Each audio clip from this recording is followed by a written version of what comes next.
Hi, my name is Rob Lee, and I'm with the SANS Institute. I'm the Chief Curriculum Director here, and it is my pleasure to host Wait, Just, and Infosec today. Today's show, we have several amazing interviews, one with Dave Kennedy and one that we're going to talk about the upcoming Difference Makers Awards that we're closing out the nominations here in just a few days. This show is something I truly enjoy hosting. Being able to connect with the audience, being able to see who's able to log in and from the different areas of the world. Just if you could, if you're just logging in now, I'd like to see a couple shout outs from what parts of the planet everyone is on. If you just say where you're from as we're looking through the comments here. Wait Just a Minute Infosec is a weekly show at the SANS Institute starting at 10 a.m. Eastern Time each week. Each host a different expert from the SANS Institute that is going to take you through an interview, take you through some of the latest and greatest technologies and security concerns that everyone has. Obviously, over the past week, there has been a bevy of activity that's been going on out there. And it's one of the reasons that we initially kicked things off with our coverage of the latest security trends, news bites, and more. So we're going to have us click over to Michelle Peterson and Thomas Wolf, who are going to highlight the top security stories of the week. Thanks, Rob.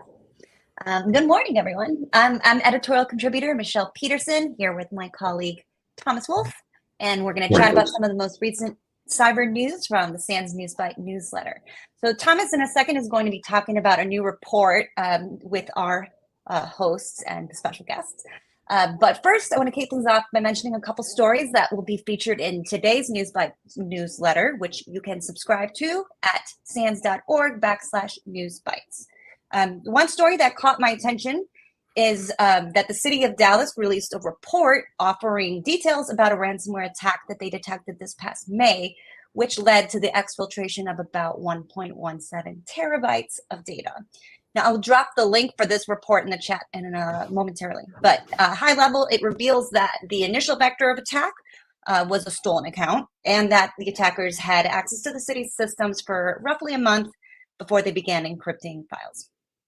The other story that you'll find in today's News Bites that caught my attention is a report published by the Department of Homeland Security called Harmonization of Cyber Incident Reporting to the Federal Government. Sounds exciting. The report includes suggestions for simplifying federal cyber incident reporting rules, offering 8 specific recommendations. So I'll drop that link in the chat in a moment as well. And Thomas, I will hand it over to you to tell us about that other report I teased. Oh, thanks, Michelle. So, folks, a new report was just released today, and with some very interesting findings. 50% of organizations surveyed didn't disclose a cybersecurity incident. Keeper Security commissioned this report. They surveyed over 400 IT and security companies across the US and Europe. Another crazy stat from the report is that 41% of the cyber attacks weren't even reported to the company's leadership. That's pretty mind-blowing. A few more notable statistics. 3 of the top reasons why an attack or breach was not reported to leadership were fear of repercussions and thinking reporting was unnecessary, and then forgetting to report the incident. Now, frankly, thinking the reporting was unnecessary and forgetting to report the incident seem a little weird to me. But we'll let the stats stand for what they say. And I'd love to hear your thoughts on this. So go ahead and drop something in the comments. If you've encountered a breach of your org, would you report it to leadership and the appropriate authorities? Let us know. And I'm pleased to speak a little more about this with Rob Lee and Chris Cochran. And so thank you so much for joining me today, guys. Absolutely. So Rob, 50% of orgs not reporting cyber attacks. What are your thoughts on that? This is where, honestly, when it comes down to, is that an actual true figure? How do you define an incident? This is one of the biggest things that most organizations actually struggle with, that actual definition. When I was doing incident response, we actually had a lot of people debate over, is it a data breach? Unless they could prove that the data moved out of the organization, they would say, well, we have an incident, but it's not a data breach. So it all depends on how the definitions of this report were potentially characterized.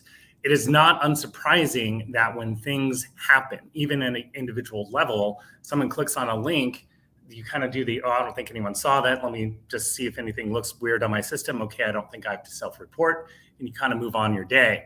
So it's not unsurprising, and it really comes back to, it depends on how they make the definitions solid in that report for the questions that they're making. I'm interested in hearing what Chris has to say on it too, though. Yeah, for sure. I think if instead of incident it said data breach, I think we'd be talking about two very different things. But I mean, an incident could be an outage. An incident could be anything that kind of disrupts operations. It doesn't necessarily mean that there's some intrusion that is going on inside the organization. But one thing that I really took away from this report is there's a bit of a miseducation or misunderstanding of how cybersecurity works. I work with a lot of SMBs throughout the years, and what I see is that a lot of organizations, they don't know when to report. They don't know at what level should they report to leadership. They don't know when they should report it to the government. They just don't know at the end of the day. But the other thing is, I think that the senior leadership also needs education as well, because if you have organizations, cybersecurity organizations that aren't reporting because they're afraid of repercussions, that might be an incident where the environment isn't conducive to communication. It isn't conducive to innovation or making mistakes or failure. That's why a lot of these organizations aren't reporting, is because they don't want to get in trouble. But that shouldn't be the reason that somebody doesn't report a cyber incident. They should feel comfortable enough to report it to their leadership so they know what's going on and make the right decisions. Absolutely. That makes a lot of sense. Culture sounds like it plays a huge role in it. Intrusion versus data breach, the definitions of each really making a big impact and whether it should be reported or not. Thanks so much, Rob and Chris, for your insights. Very valuable information. I really appreciate your time. Thanks so much. And don't forget, folks, for more critical cybersecurity news and commentary, subscribe to that SANS News Bites newsletter, sans.org/newsbites. Thanks so much, folks. Have a good day. Rob, back to you. All right. Thank you. Up next, we're going to have Eric Johnson do a quick intro with the Cyber Defense Initiative that is coming up here at the end of the year in December 2023.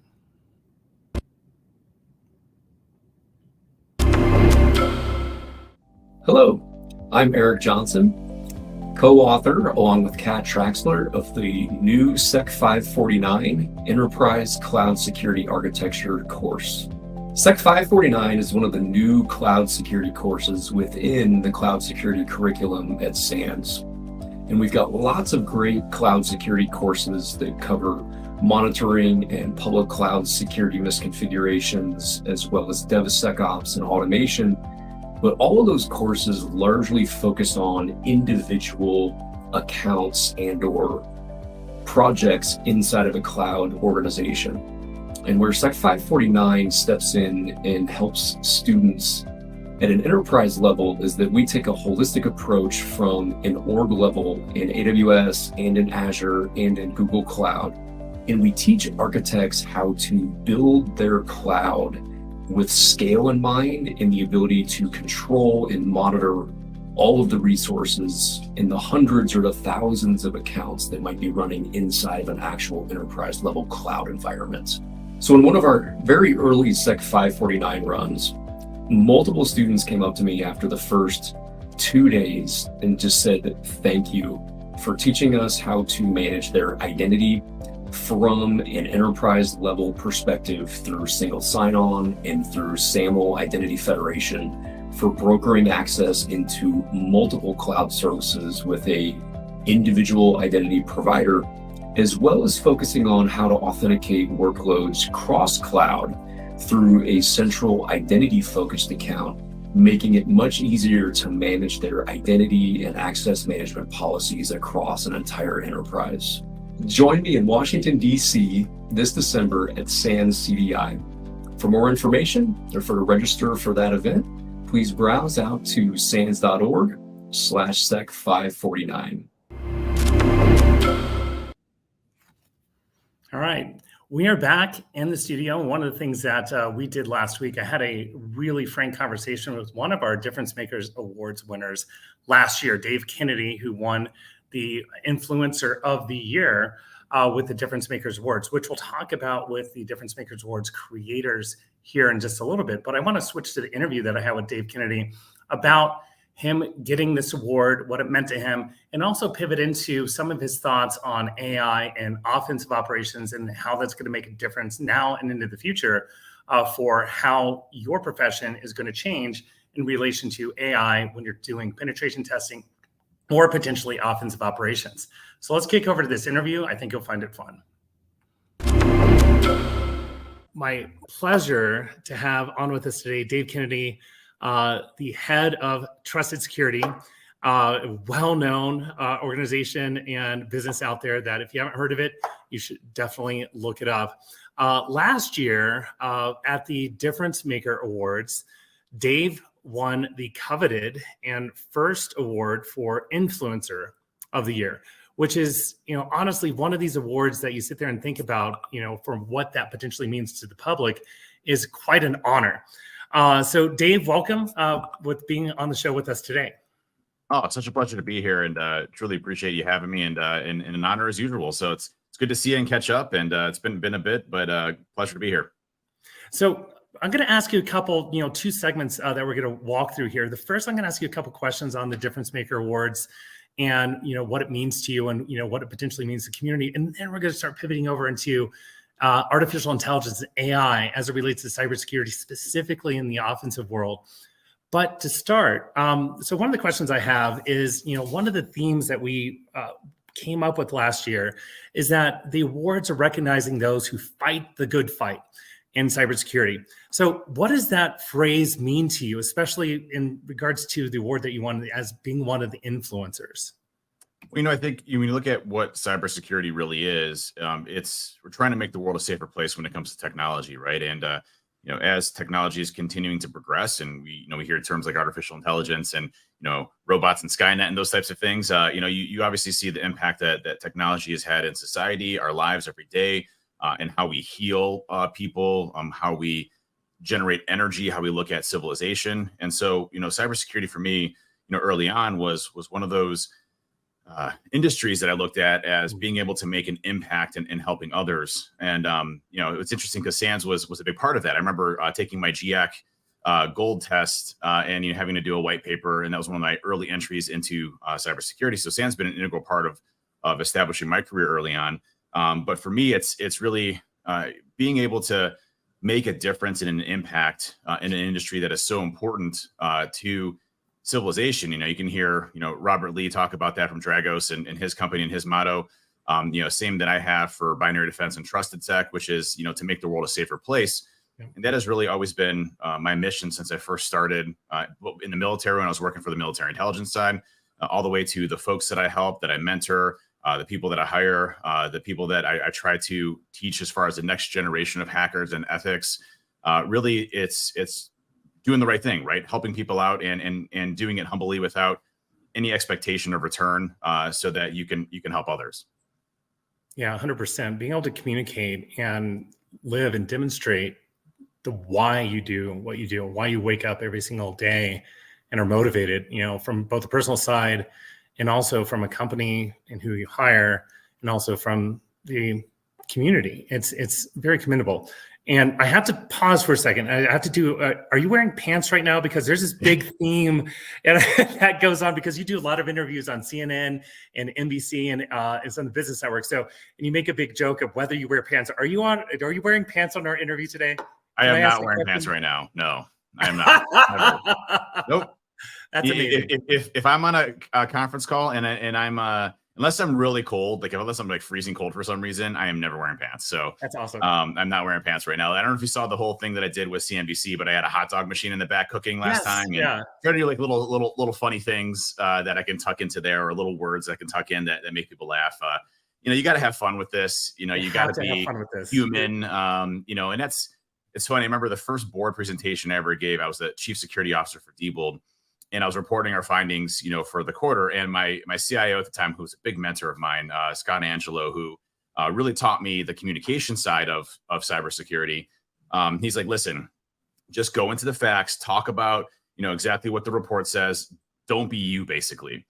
and I completely ignored him, and I was me, and I was goofy and funny, and the board loved it. And so I try to not keep myself in the confines of what people expect you have to be, and joke around and have fun with it, and try to take a serious topic and make it something that we can all entertain, because it's memorable, right? Stories and our experiences and being human. I think that's all really important things that a lot of times we forget about, when we're trying to be serious or do certain things in this industry, right? Yeah. And I mean, honestly, it's being able to make it human, be able to make it, hey, this is very serious stuff that we deal with on a daily basis, but also to recognize the human element and also keeping it engaging is just 100%. That's amazing. Yeah, so much fun. Pivoting back to the Difference Maker Awards. So how do you think the awards and recognitions can motivate cybersecurity professionals, especially those working behind the scenes? What's your thoughts on that? The awards for me, I'll just give you a little bit of experience from last year. First of all, it's very humbling to be nominated. And you look at all of the folks that were in there, you look at John Hammond and just the breadth of folks, Leslie, all amazing folks that are always trying to help others. And, again, same statement, make the world a better place. And so just to be there with, peers in your industry and people that you look up to and that you talk to and listen to every day are, those, just to be there in that situation was amazing. The second is, to actually win an award was an incredible experience. It definitely felt like there was more deserving people in there, because I just view what I do every single day as just helping others. And so, the whole process of, I've been in this industry for over 20 years. It's one of those things where you're extremely humbled, and it's a very amazing award. At least it was very impactful to me personally, to my family.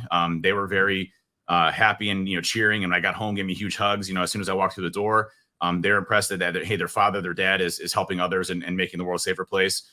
I think for me, it was a recognition of all the hard work that I've put in, but not expecting that to happen, right? Because there are so many other great people contributing and doing that. But I also think it shows that, anybody can get to that position. When I started in this industry, you had, the Cult of Dead Cows and, Loft and all of those amazing folks that just did some crazy research, and I see these guys on stage with cowl helmets on and stuff, and they're just these showmans and, releasing net busts and all this amazing stuff that was out there. Right. And I'm like, and I remember Schmooger, I remember always seeing, Bruce on stage. And I remember this one, I was at DEF CON in Alexis Park, and, he made this UPS backup that looked like a UPS, and it actually worked as a UPS, but it had a back door into it that was relaying all the traffic inside. And I'm like, man, there's a 5-door with Nmap, and, you're just like, oh my God, these folks are just brilliant. And I'm never going to be, that, because they've already figured all the stuff out. And, the truth is that, this industry is so innovative that you can make your niche if you apply yourself and, find your own area of expertise that allows you to be an expert in those areas and build off of what the amazing folks have done already in this industry. So it's not saying that it's already done. It hasn't been done. All these folks that are coming out with new research every single day, and new techniques, new methods, or new ways of being able to help others to automate things or to apply AI and ML, which we're going to talk about later today, into those. It's not a set industry, and anybody can be a part of this industry. And it's not rocket science either. You don't have to be, I just got done watching the Oppenheimer movie, right? You don't have to be like this crazy, mathematician that sees, radio waves or whatever the heck it was. So, it's one of those things where, you can apply yourself, learn, and be an expert in this industry, and really help others, get better and join their career as well. So it was so cool. It was a very humbling experience. Probably one of the best experiences that I've had in cybersecurity, to be honest with you. And just to be there, see all the folks there and be a part of it was incredible. And you folks put on just an amazing event in Sands. I mean, it was really cool, really awesome. Well done. Really humbled to be a part of that. And I appreciate that. But, for us at Sands, it wasn't about, us at Sands doing it. We're really trying to highlight those in the community. Yeah. And really, we tried to partners helping with that as well. I mean, it was just a rally of everybody. It was really cool. It's true. And the other side to that too is, like, when you think about difference makers, some people always say, hey, I have to be in this field for a year after year after year. There were a lot of folks that had only been in the field for a short period of time. They're making huge difference. Just because of what they were starting to work on that no one had ever seen before, or a paper that they wrote, or a new book that they just came out with. It really opens the door, to it's just not those with the biggest Twitter followers, or those who are, pushing the limits on Reddit.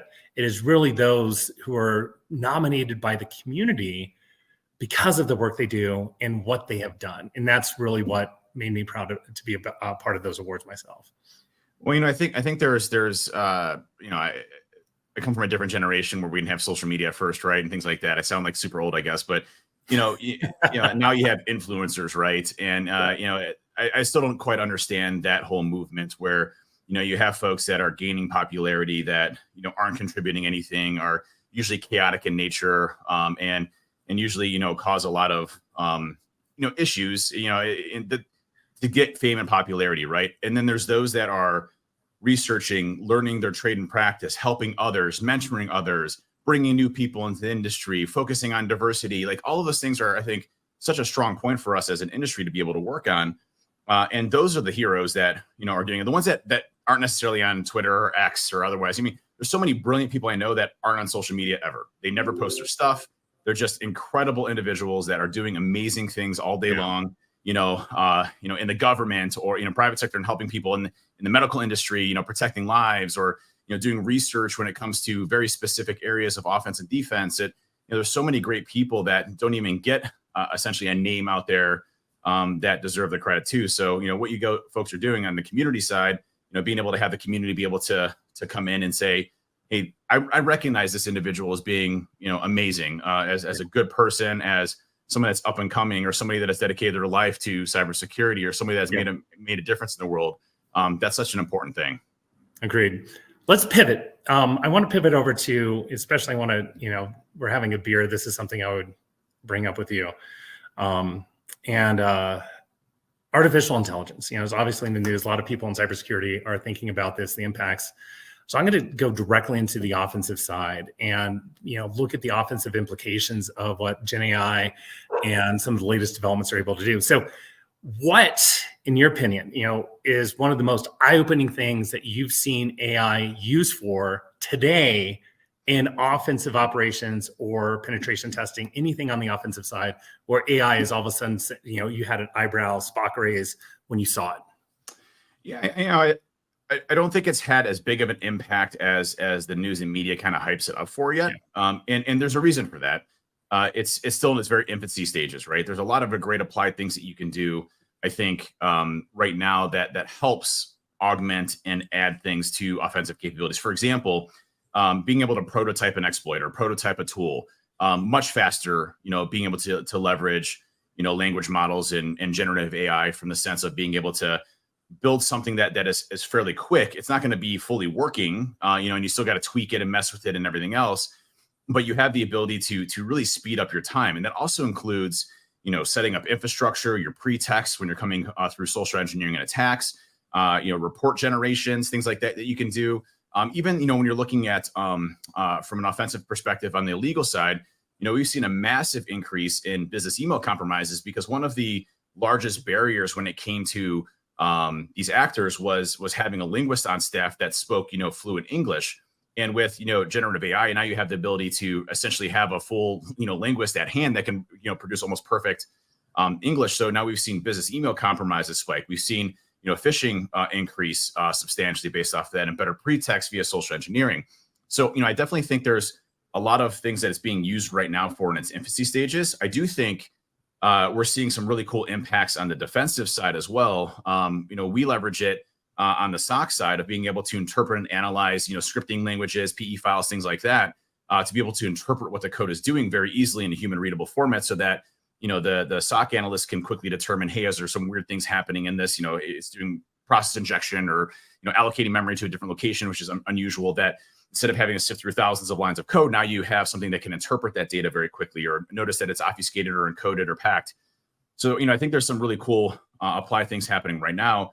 I also think that, from an automation of infrastructure, so, telling it, hey, I need a, few VMs that do this, this, and this. I need you to spin it up. And here's, the pretext and attack. And I need it to generate a website. And here's the Ansible configuration that I want you to deploy to these, boom, go ahead and do it. And, now you're taking something that maybe took, a day or 2 days to build, just a few minutes or seconds.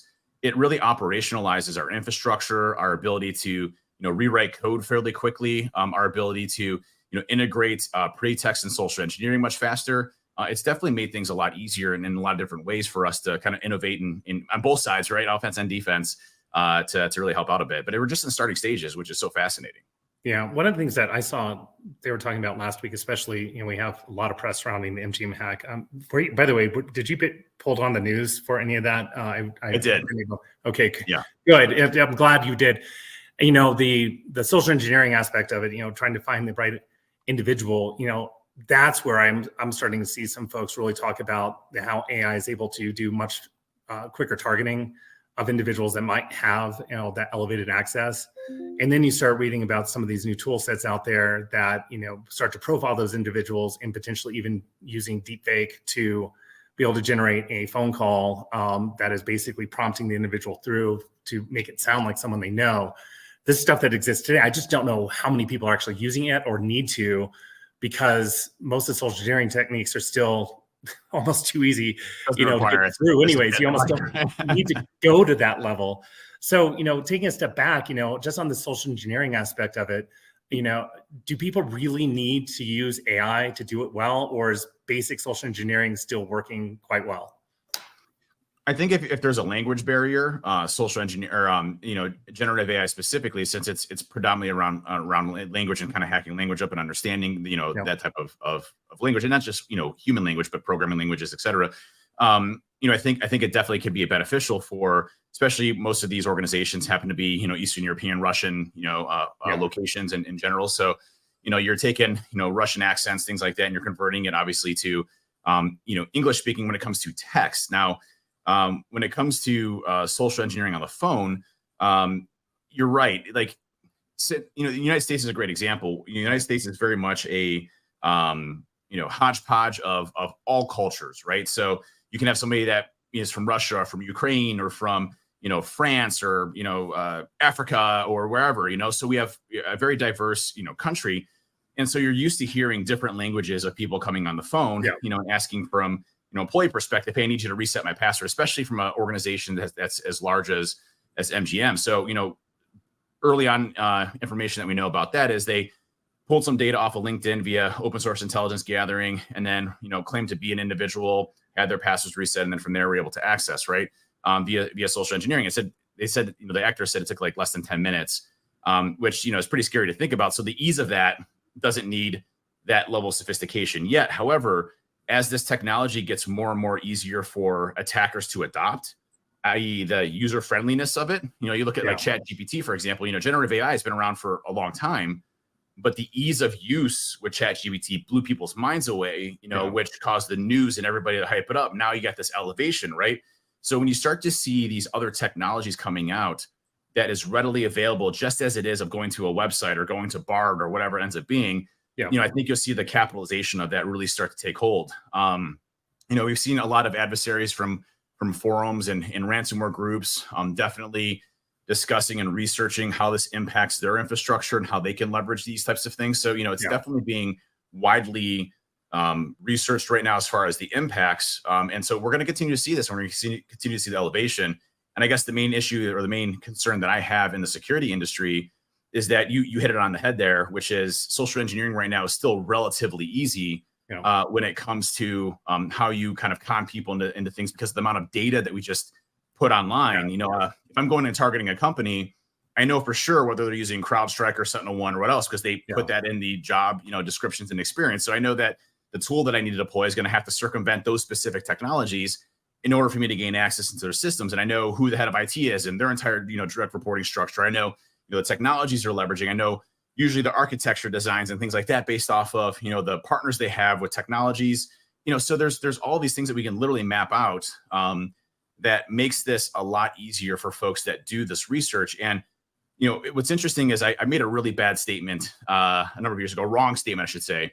And I said ransomware was just going to be a fad. And that was, like 10 years ago. Right? And I was obviously wrong, very, very wrong at that one. Be, fads could last 10 years. I mean, But I didn't see them making the investments, in R&D and to build operating procedures and to build affiliates and strengths, around specialization, around tooling, and, being able to market that out to a larger group. And, that was my biggest mistake of the foresight of that. But you look at these groups and, they have comparable skills now to nation states.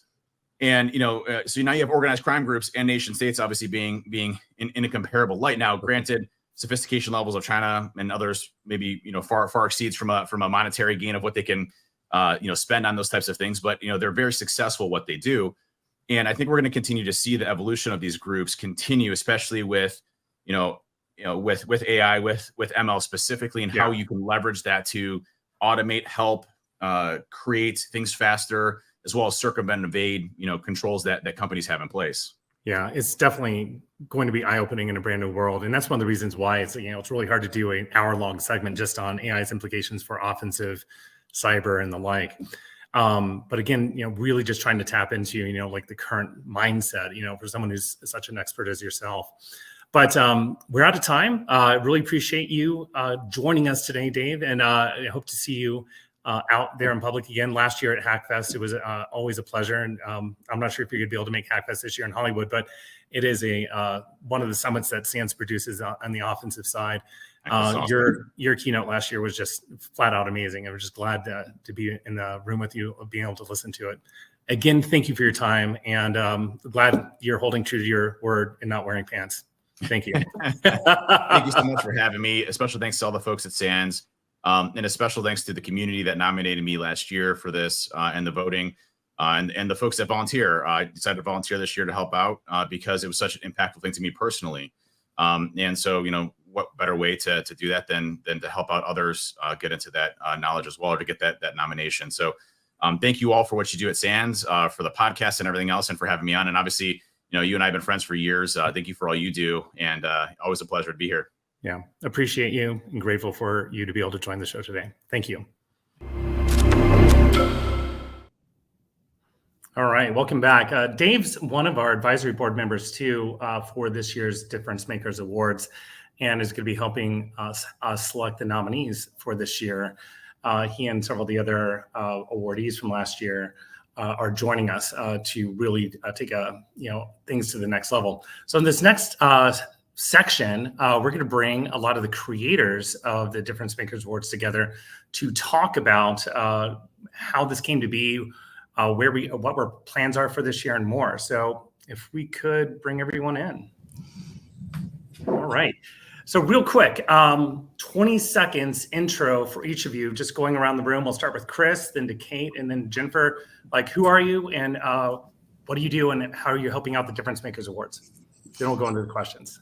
Sounds good. What's going on, everybody? Chris Cochran here. I'm a advisory CISO and chief evangelist at Huntress, and also the co-founder of Hacker Valley Media. And I'm just one of the drivers in this great team for the Difference Makers Awards. We hosted last year, helped direct some of the stuff, but ready to do it again and ready to do it bigger. Yep. Hi, everyone. Kate Marshall. I am the director of summits over at the SANS Institute. And same with Chris, we were given the opportunity last year to take over the Difference Maker Awards and just part of the team that's doing it. Hi, I'm Jennifer Santiago. I work on summits at SANS doing content and strategy and mission, and super proud to pick up the mantle from John Pescatori and Alan Paller to grow the Difference Makers Awards into something even splashier and more spectacular. And that's a great point. The Difference Makers Awards have been around for over a decade, and really started from Alan and John Pescatori many years ago to really highlight those in the industry, the unsung heroes. And what we ended up trying to do last year is really elevate this to a new level, so it gets a lot more attention, a lot more glitz and glam for the individuals, and hopefully get a lot more nominees of individuals that are the unsung heroes. So I'm going to start with some questions about to the different individuals that we have here between Kate, Jen, and Chris. We'll start with Chris. So Chris, the awards aim to highlight those who are quietly succeeding and making breakthroughs in security. Why do you think it's vital to shine a spotlight on these unsung heroes?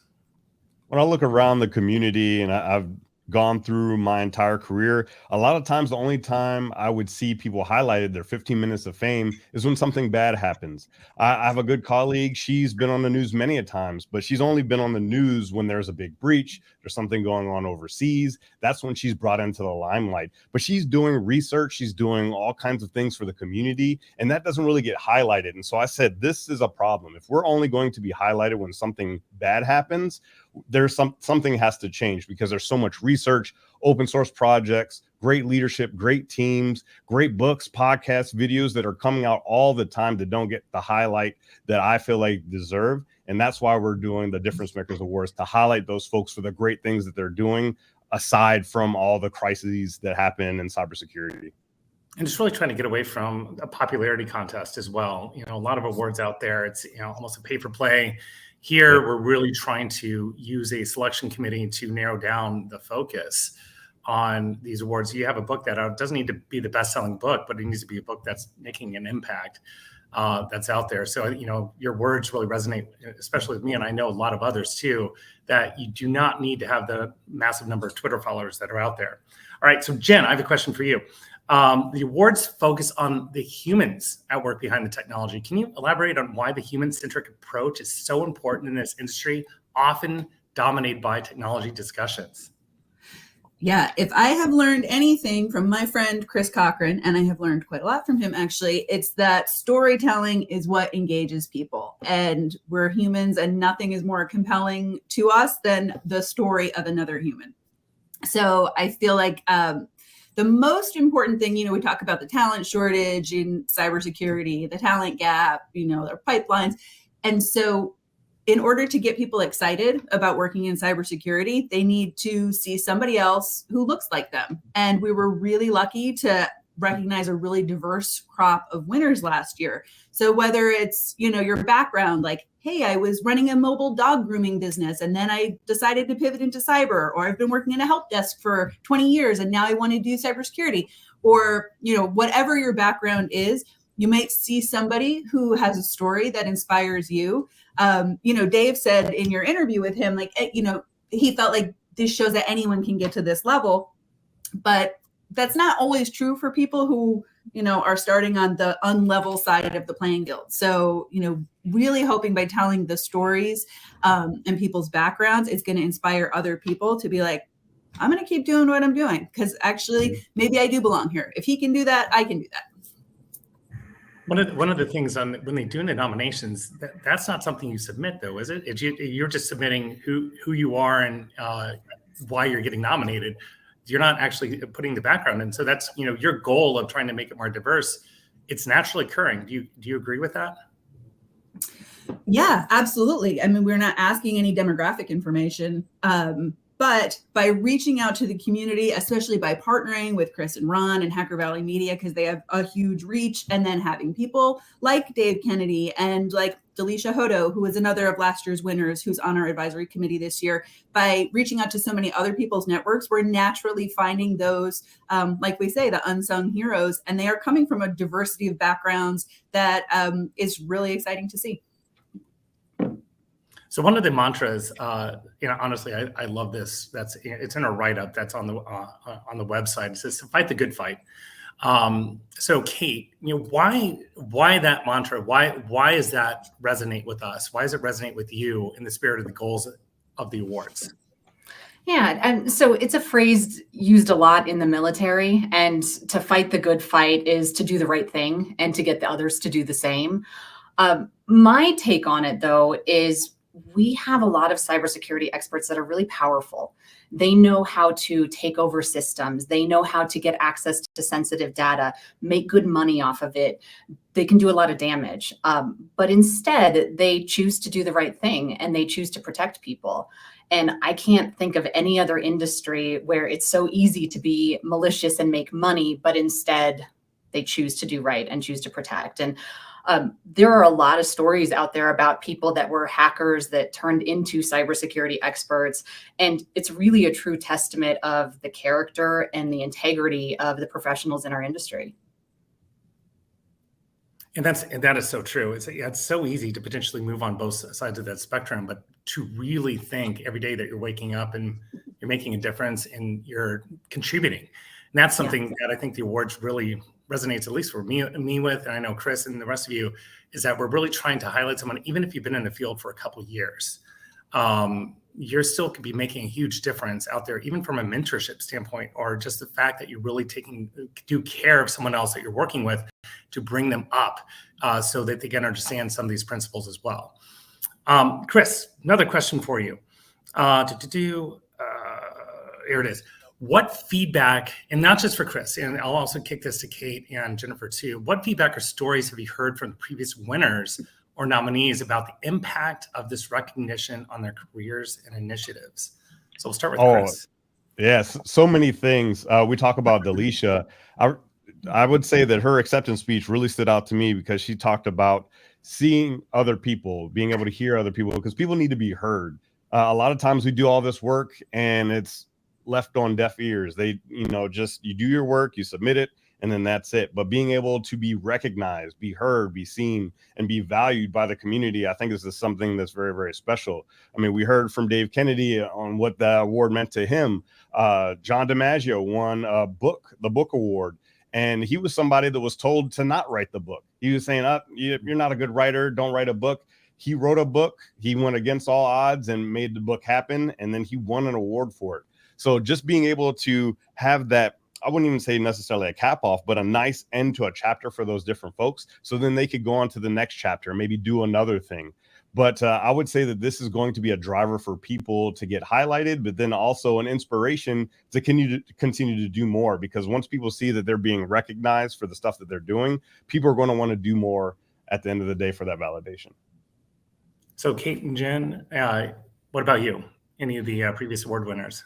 Yeah, so AJ Yan got Mentor of the Year, and not that he needs any more recognition with what he does, but after speaking with him, it really, as Chris said, it's a true testament to the time that it takes and the effort that it takes to mentor others, and just being recognized for it is really nice. And Jen? What I think is the funniest thing is anybody you talk to who won one of these awards last year, and even Dave said it in his interview, like, I didn't expect this, and this isn't why I do good things. To a person, every one of the award winners said, gosh, there's so many people who are more worthy of this than I am. And I just think that's meaningful. I think we all have that little bit of imposter syndrome. We all have that little bit of, like Kate said, everyone's here for the right reasons, not because they want to get the Twitter followers and get the awards. They're here because they believe in what they're doing. They want to make the world a safer place. And so I just sort of love that. I mean, yeah, I want people to own it and be like, yeah, I worked hard for this and I deserve it. But I think everyone's kind of like, oh gosh, this is embarrassing. Like, I'm just doing my job. You don't have to give me an award for it. But I love to see that. That's awesome. Okay, real quick, before we have another questions here, but I want to pause here real quick. The nominations are going on now. How much longer is it going to be open? Kate, can you give a little bit of knowledge details? How long do people have to nominate people that they know are making a difference? Yep, just a few days left to nominate. September 29th. I think we close at 5 p.m. Eastern, Jen. Is that right? Yep. You got it. We've got over 100 nominations in already, but we want to see more. And my favorite thing is when I'm looking at the nominations as they come in, I love seeing people that I do not know, names that are brand new to me. That's really exciting. And so, don't feel like, well, I'm not Dave Kennedy. I don't even know what he has, 2 million Twitter followers. We're trying to mine here for all the great people who are doing amazing work that aren't putting themselves out there in that way. And Chris, it takes about 30 minutes to do a nomination, or is that a lot of work, or how much time do you actually take to put in a nomination, do you think? I mean, really, you could take as much time as it takes to put in the nomination. I would say I would put a lot of effort into it because it is based on the nomination. It isn't just someone's name. It isn't just the title of whatever you're submitting, but it is truly the verbiage, the story that you put into the nomination that really, really matters, because not everyone knows everyone in cybersecurity. So we really want to hear the stories. So the more time and attention you can put into the nominations, the better. But I would say just err on the side of getting submitted. If you don't have time to do a big long write-up, just do your best, right? Nomination is better than no nomination at all, but definitely try to put as much time and attention into it as you can. Well, to pivot one more time here. So what are some of the nominations that you're excited about, that people should be thinking about nominating someone? Chris, what if we all take one and you talk about that nomination and why that is a particularly interesting one for the DMAs? Chris, go ahead and continue. Yeah, for sure. If anyone follows me on social media, on LinkedIn, I'm a sucker for a good leader, right? I love highlighting good leaders. So I love seeing the good team leader award, given to somebody that has gone that extra mile for leadership. I take leadership super, super seriously. So I would love to see some nominations on a leadership side. Kate? Yeah, I'm really fond of the team or practitioner of the year. And you touched on this earlier, that if you're really good at your job, nobody hears about it. Mm-hmm. So if there's no breaches in the news, failures are highlighted, but the successes aren't. And there are practitioners and teams that are there doing really good, really impactful, and really interesting things. And this is one of the opportunities to recognize them. I'll also say, though, I'm really excited about the Lifetime Achievement Award, too. Sadly, we lost Kevin Mitnick over the summer, and talk about a guy that really turned his life around and turned his knowledge into really helping the community. And so I'm keeping an eye on that one, too. And Jen? Yeah, well, Kate picked two, so I'm going to pick three. Actually, I'm always most excited about the people-centric ones. So I really love the Mentor of the Year, Diversity Champion of the Year, and Rising Star of the Year. We're all about bringing new people into cybersecurity. So I love the Rising Star concept. And like I said before, Diversity Champion of the Year is the closest to my heart because representation is so important, and diversity of thought and backgrounds and perspectives is so important. And so often being a diversity champion means stepping aside so somebody else can have an opportunity. And so that really deserves recognition and makes us all better. So that's my favorite. But what about you, Rob? Well, since everyone else is doing two, I'm going to do two. Might as well.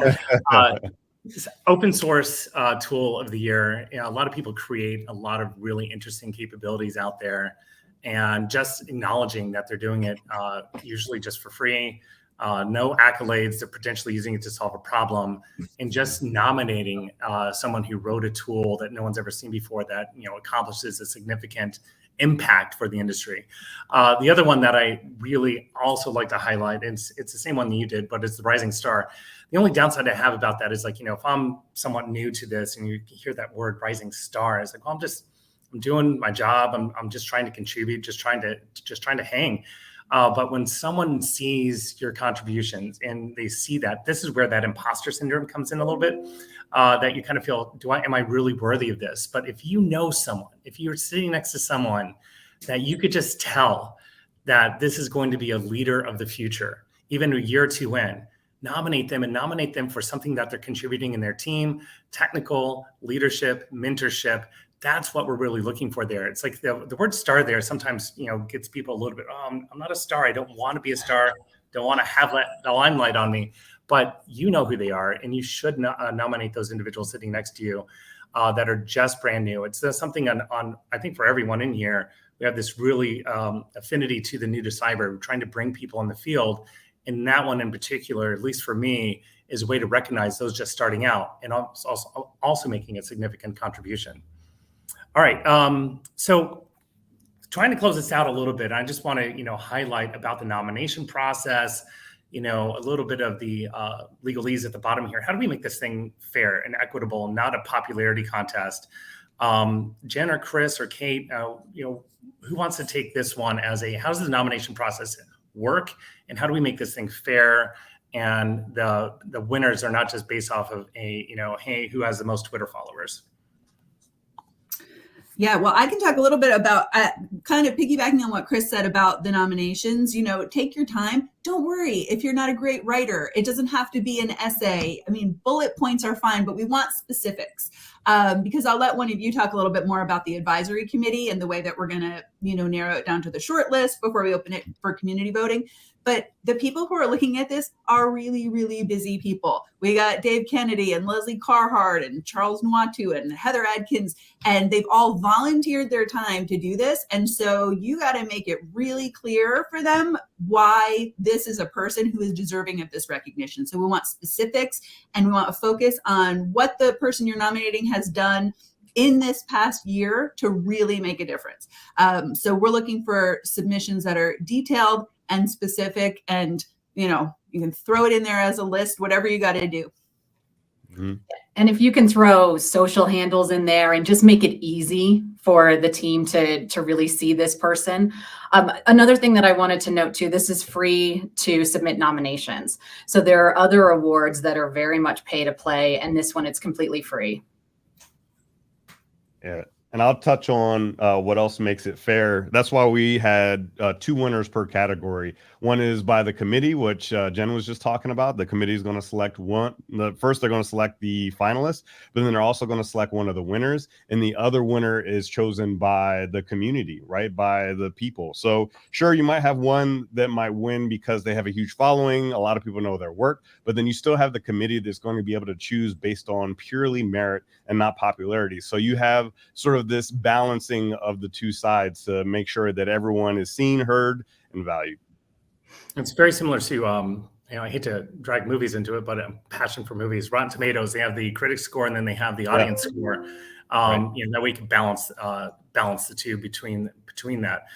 Quick question: can you have someone win the audience and the selection committee? Is that possible? What happens there? Yep, that's possible. Definitely, if the community feels like this person needs to win, and then the committee also is like, hey, this is the best of the bunch, then yeah, that's a possibility. Awesome. All right, last question. Kate and Jen, Chris, also jump into this one. Looking ahead, are there any plans to expand, evolve the awards in the coming years? How do you hope this initiative will inspire the next generation of cybersecurity contributors? Go ahead, Kate. So we can throw around all the buzzwords of like what's happening with AI and blockchain security and like the metaverse, and but there are real investments being made in the evolution of cybersecurity.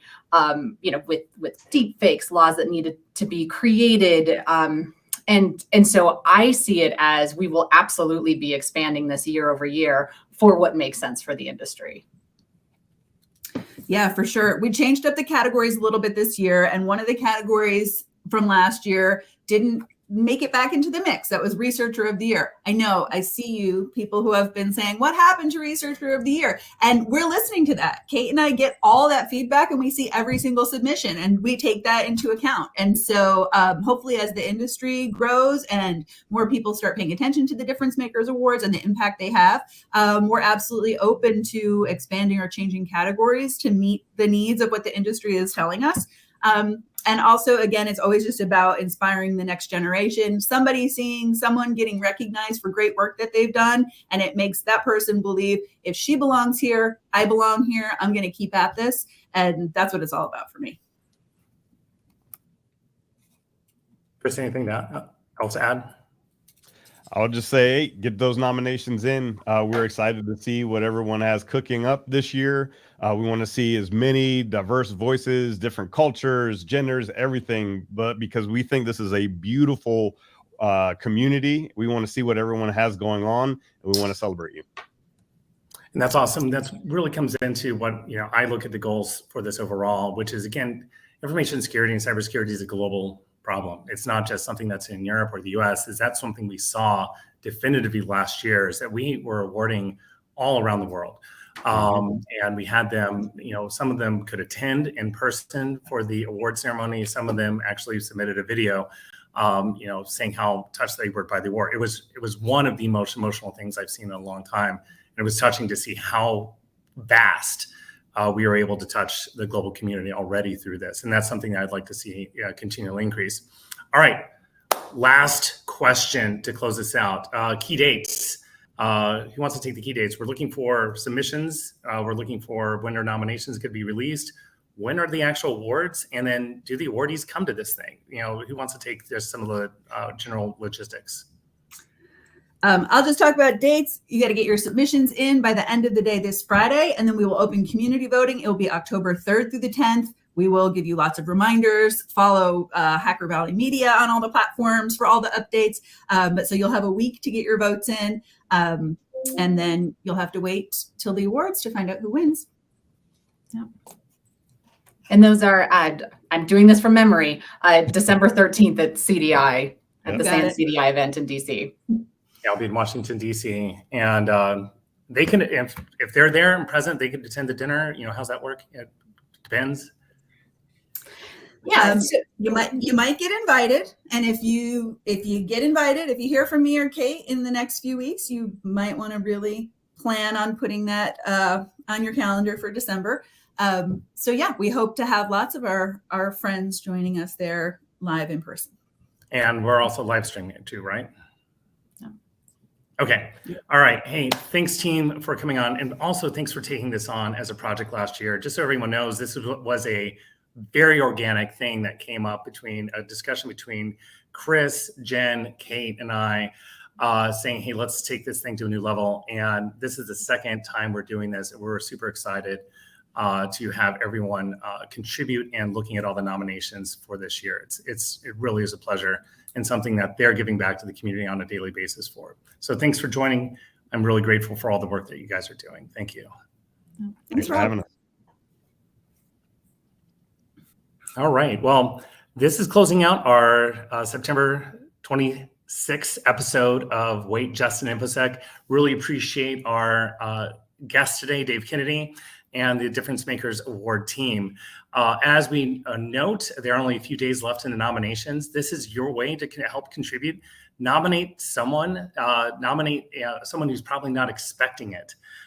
Imagine how it'll make them feel if they end up getting nominated for an award and they had no idea that people saw what they did for their work. And it really makes a difference, not only in those individuals that get nominated, but think about how you feel in contributing to making sure that the people that are the unsung heroes that are fighting the good fight are getting recognized.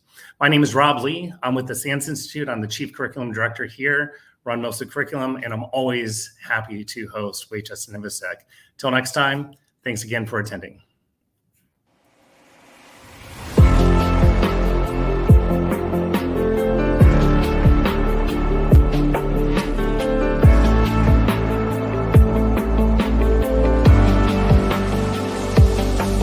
This is for you.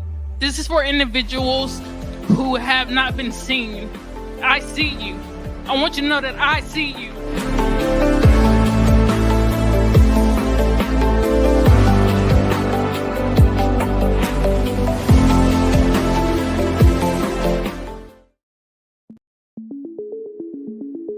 I started in the Marine Corps where we learned things the hard way, got introduced to the cloud where I was able to not only allow my imagination to go free, I was able to do anything possible.